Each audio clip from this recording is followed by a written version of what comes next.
Hi, I'm Bernard with She Hair USA, and I want to challenge you with something today. Where you start with your hair extensions. Most people start with the very bottom row first because most YouTube videos show that, and most hair extension training courses or classes also teach it that way. I want to challenge you to start with the top row first, and let's talk about that for just a minute. I used to start at the very bottom row also, and after years of doing extensions and thousands of heads and lots of complaints from customers or just dealing with the negative stuff all along the way, forced me to change the way I do extensions.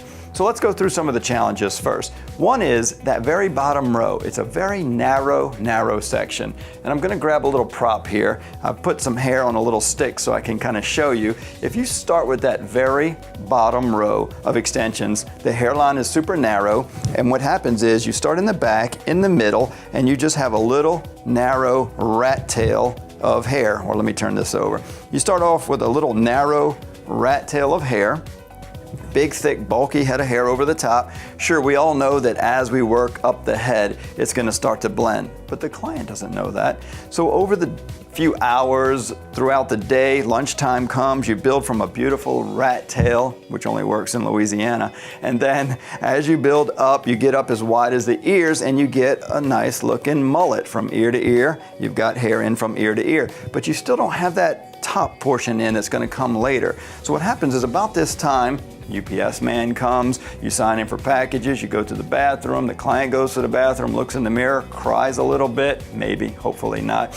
But many other things are happening. You stop for lunch and she's looking and she's saying, is it gonna blend? Is it gonna blend? And that's pretty often what she says to you throughout the service. So what I have found is that if you will start at the very top row first, what'll happen is you have less hair to contend with to start with. So what we'll do is we'll start with that very top row, wherever it might be, wherever she might part her hair and her little crown or swirl pattern is, you want to get away from that. So I'll recommend coming in here and just kind of show you what happens here. If I have a lot less hair coming over the top of the extension hair, this is not even the right color on purpose, so you can see the blend. It starts to blend very well. And I want to show you as you go down, the more hair we have over the top of this, the more it starts to get thicker and thicker and becomes a weight line. And I'm going to go down just one more time to this very bottom row where some people will put extensions right on the hairline.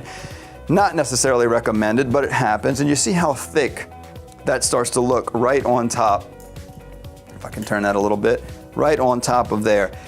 It doesn't blend. It blends best at the top. So what I want to challenge you with is start with the very top row first, coming all around. One other thing that happens here, and what I've done is I've put the bonds very close together, and I want to show you something else where we've taken a darker section of hair, same 10 strands that comes in a pack, put a little space between them. Similar, it's a little thinner down at the ends because we have the hair spread out, but it's still sort of the same thing as far as coming in at the top, starts to blend much better here, and as you go down it doesn't. But this is the thing I want to show you.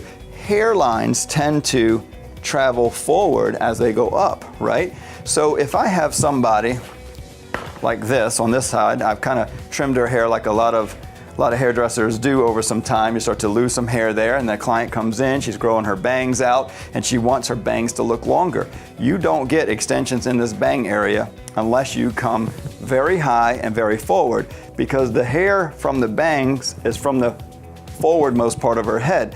So if I come in here and put extensions in this area here, as close as I can to the front hairline according to where the front hairline is, and all of this falls over it, I've still got lots of short hair here.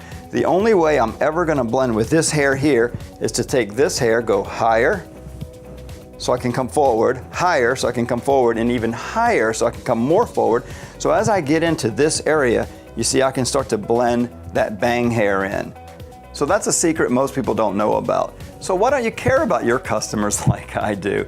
For a long time, I just thought if I did really good extensions, they would be happy and come back. And then I thought, let's take it the extra mile. Let's care about the customer's experience the whole way through.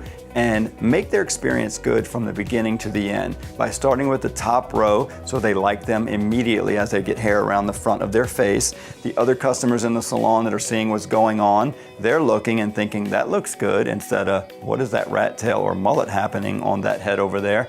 And then the client's good experience causes them to start taking early selfies, posting it on Facebook, Snapchat, Instagram, getting you more clients. So it's not just all about the client, it's the whole experience that makes everything so much better. Watch some of our other videos on a full head placement and how I like to use my patterns.